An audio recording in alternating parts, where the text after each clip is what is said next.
그래서 기내면세점 같은 경우는 2015년에 갱신된 규정을 들어가 봤더니 보세 운송업자로 등록합니다.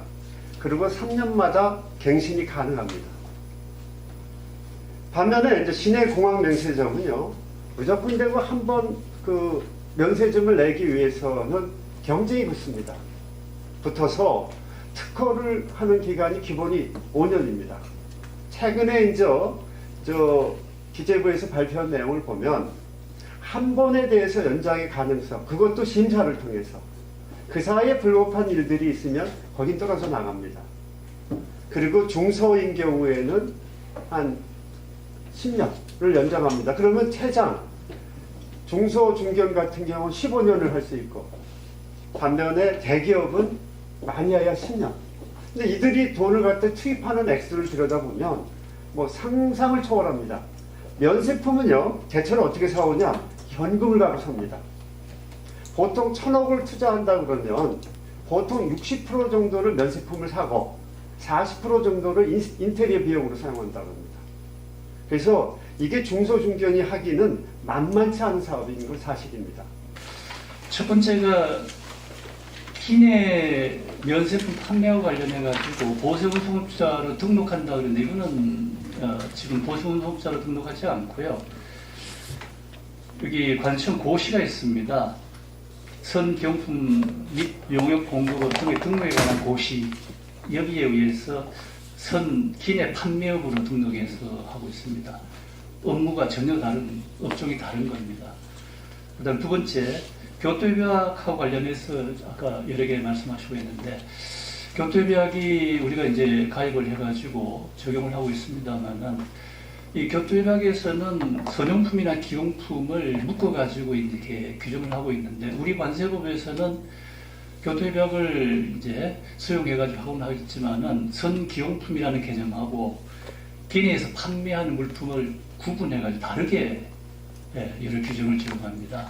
이걸 지금 공용을 하고 계셔가지고 구분되게 되고요. 그 다음에 세 번째가 여기는 지금 안 했는데 면세점 특허기관하고 관련해가지고 일반적인 면세점은 5년으로 지금 현재 돼 있죠. 2012년 관세법 개정에서 그렇게 한 겁니다. 그리고 중소 이제 중견 면세점은 5년인데 한 번 갱신해가지고 그럼 이제 10년이 되는 거죠. 아까 15년이라고 말씀하시고 그러시는데 10년으로 지금 현행법이 되어 있고, 제가 오늘 아침에 미심쩍어서 다시 이제 국회 의안정보 시스템 들어가서 관세법 개정안에 뭐가 제출되어 있나 확인을 해보니까 두 개 이제 안이 관세법 개정 법률안으로 면세점하고 관련된 게 있어요. 입국장 면세점하고 관련된 두 개가 이제 제출되어 있고 정부안은 아직 안 나와 있습니다. 근데 보도자를 보니까 우리 윤호중 의원님께서 송객 수수료를 제한하는 걸 관세법에 반영하겠다, 이게 관세법 개정 법률안을 제출했다라는 보도가 나와 있습니다. 저는 2012년 관세법 개정에서 굉장히 여러 문제점을 많이 일으켰다고 생각을 하는데 아직까지 개정되거나 수정된 건 사실상 없어요. 거의 이번에 이제 올해 관세법 개정에서 여러 가지가 반영되겠지만 송객 수수료 부분은 정말로 중요한 부분이고 그건 정말 규제를 해야 될 화급한 상황이라고 저는 개인적으로 인식을 하고 있습니다. 1년에 1조 이상이 국부가 유출되고 있는데 그 원인은 순전히 과당 경쟁 때문이에요. 일부에서는 반대하는 얘기도 나오겠죠. 여행객 유치에 뭐 지장이 된다고 그러겠지만 사실은 그게 아닙니다. 면세점들을 그 법으로 규제를 해줘야 살아갈 수가 있어요.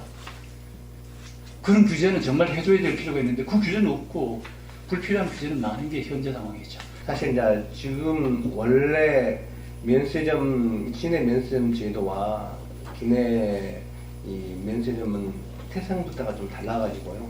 그래서 이제 출발 선상이 다르다 보니 그 개를 가창이 좀 어려울 것 같습니다. 다만 지금 현재의 면세 물품을 다 같이 취급해서 판매한다는 점은 공통 분모가 있긴 한데 그 외에 다른 부분도 조금 이제 서로가 좀 많이 다른 상황입니다. 그래서 저희가 이 기내 면세점이라고 하는 것은 아까도 우리 정재환 교수님도 말씀하셨지만서도 사실 이게 면세점이냐라는 데는 사실 정확한 표현은 아닌 것 같긴 합니다. 정확한 표현은 아니고 저희 제도상으로 봤을 때에. 그래서 지금 현재 법상으로는 기내 판매업으로 등록을 하게 돼 있고, 그래서 현재 그렇게 운영을 하고 있는 상황입니다. 그래서 원래 기내 면세점은 운송수단, 우리 간접법에 있는데 운송수단이라고 하는 선박, 항공기, 그다음에 철도, 차량이라든지 차량에 이제 철도 차량도 있고 자동차 차량도 포함이 됩니다. 그래서 사실은 우리나라 같은 경우는 뭐 철도 차량이 지금 대륙으로 나가는 게 없다 보니 철도 차량이 뭐 면세점이라는 게 철도 기내 면세점이라는 게 없는데, 아마 이제 뭐 통일이 돼서 만약 대륙 횡단 열차가 운영이 되고 나면은 아마 철도에서도 충분히 팔 수 있는 여건이 되리라고 생각합니다. 그 부분도 여기에 다 포함이 돼야 되지 않을까 생각합니다. 그런데 그래서 이 기내 면세점이라는 것은 운송 수단에서 여행자들이나 승무원들이 기내에서 장시간 동안 타면서 사용할 수 있는 것, 소비할 수 있는 것, 그 외에 이제 더 부가적으로 물건을 판매를 통해서 다만 일정 부분의 어떤 기념품이라든가 선물을 사갈 수 있는 부분들, 이런 부분들이 사실은 추가가 된 겁니다. 그래서 지금의 현행 대신 그 물품들을 어떻게 처리할 거냐.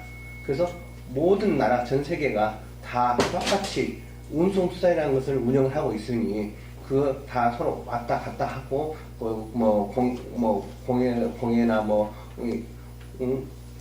공용유를 통하기 때문에 다 똑같이 서로가 편리를 다 봐주자라고 해서 교토협약 안에 이 부분 차트로 들어가 있습니다. 그래서 편의를 제공해서 어떤 원래 주된 목적은 쇼핑 목적이 아니고 그냥 이 여행자 편의를 위해서, 그래서 절차도 간소화해지고 실는 것도 충분히 어떤 편의를 도모하자는 차원에서 탄생되게 됐었던 거고요.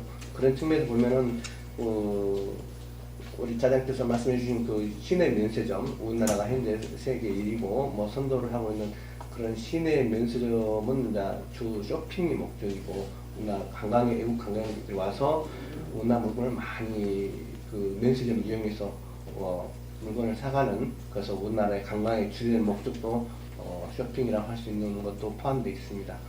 그런 측면에서 봤을 때는 출발 자체가 좀 궤를 달리한다고 봐서 말씀해주신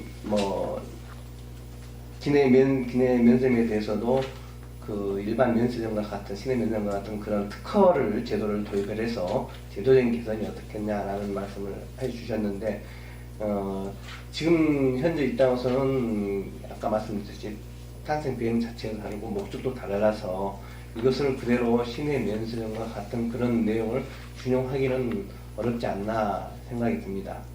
별도로 7호에다가 운송수단 내 이게 결국 선박이나 항공기나 차량에 다 포함을 시켜서 운송수단 내 물품 판매업자 정도로 이렇게 규정을 추가해서 법령에 근거를 명확히 하고, 또 현재 고시에 있는 부분들을 법령으로 끌어올려서 필요한 부분들을, 중요한 부분들을 끌어올려서 규정을 하게 되면은 이 부분에서 근거를 명확히 해주고, 또 이 국회에서도 이제 논의가 될 수가 있고, 또 국민들도 고시를 통해서는 보기 어렵지만 법령화 되면은 국민들도 충분히 투명하게 들여다볼 수 있고, 어떤 또 조언도 의견도 낼 수 있는 부분이 있기 때문에 그런 부분에 있어서 개선해 나갈 수 있는 게 바람직하지 않나라고 생각이 듭니다. 예. 한 가지 말씀드리고 싶은 거는 기내 판매품이라고 저희가 얘기를 하는데요. 기내에서 판매하는 물품을 요거는 이제 승객의 편을 위해서 항공기 안에서 판매하는 편의용품을 말합니다. 그리고 기내 판매업이라고 이제 말씀을 드릴 수가 있는데, 외국 무역기에서 내국 물품이나 외국 물품을 승객과 승무원에게 판매하는 업을 하는 그런 업자를 이제 기내 판매업자다 이렇게 얘기를 합니다. 앞에 이제 두 분 토론자께서 말씀해 주셨듯이 이 기내 판매업이라고 하는 제도는 관세법에 없는 제도입니다. 그럼 이게 왜 그러면 고시에서 운영을 하고 있느냐? 지금과 같은 이런 그 계속 문제가 되기 때문에 예전부터 계속 문제가 돼왔던 건들이거든요. 그래서 관리 강화하자는 차원에서 계속 요구가 있었고, 그러다 보니 기내 판매업을 등록을 해서 관리하자라고 해가지고 이제 넣는 겁니다, 명칭을. 그렇게 하다 보니까 이게 마치 법에 있는 것도 법에 이렇게 규정이 되어 있고, 내지는 국제적으로 전부 다 이게 똑같이 운영되는 그런 제도인 것처럼 그렇게 이해하시는 분들이 꽤 있습니다. 근데 사실은 그렇지 않다는 걸 말씀을 드리고요. 우리나라에 현재 기내 판매업으로 등록하고 있는 업체는 8개 정도 됩니다, 현재. 영업 등록을 할 때는 그 항공사 면허증이나 또는 항공사와 판매시설 임대 계약서를 제출하도록 되어 있습니다. 이 얘기는 뭐냐면, 기내 판매업을 하려고 하는데 누가 이렇게 추천을 해가지고 할 수 있는 게 아니고요. 그 계약서가 반드시 있어야 된다는 거예요. 제3자가 하려고 하면. 그렇기 때문에 기내 판매업은 아무나 할 수 있는 그런 성격의 것이 되지 못한다는 것을 먼저 말씀드리고요. 항공기 운항의 특수성입니다. 항공기는 우리나라와 외국 간을 왕래하는 데만 쓰는 게 아닙니다. 아시겠지만 예를 들어서 일본에서 타고 들어오는 항공기가 인천공항에 내리면 그 다음에 그 항공기가 제주도로 갑니다. 그런데 그 항공기를 특허 장소로 특허를 내주게 되면 무슨 문제가 발생하냐면, 외국과 왕래할 때는 그럴 수 있다 칩니다. 그런데 이게 국내에 들어와가지고 내항기라고 하거든요. 외국을 운항하는 게 아니고 국내에서 운항하는데, 그 내항기에는 외국을 여행하는 사람이 타는 게 아니고 국내 여행자들만 탑니다. 그럼 국내 여행자들한테도 과연 면세품 판매할 거냐라는 문제가 분명히 나올 수가 있습니다. 그런데 이런 것들이 항공기는 수시로 이런 자격전환, 외국 무역기와 내항기 간의 그 자격전환이 수시로 발생한다는 겁니다. 그렇기 때문에 항공기 운항의 그 특수성을 고려할 때 이걸 항공기 자체를 특허제로 이렇게 운영한다라고 하는 것은 굉장히 좀 논란의 소지가 있다, 이렇게 좀 말씀을 드리고요. 저는 조금 그한 게 이제 이 항상 항공기에서 판매를 할 때 절대 기착에 있는 상태나 이 공항에서 이렇게 이륙하지 않은 상태에서 팔지는 않습니다. 보통 보면 이륙을 하고 나서 나가면은 이제 그게 공해상에 들어갔을 때 보통 판매를 시작하고, 그 다음에 이제 그 어떤 예를 들어서 독일의 프랑크푸르트 공항으로 간다 그러면 독일 영공에 들어가서 프랑크푸르트 준비를 한다면은 판매 다 접습니다. 그랬을 때 우리가 법적으로 보게 되면은 이제 공해상에 있는 선박이나 항공기는 모두 국적에 따릅니다. 그러니까 그 항공기가 공중에 공해상에 떠서 이제 다니고 있을 때는 그 지역, 그거는 우리나라 영내가 되는 거죠, 결국은. 우리나라.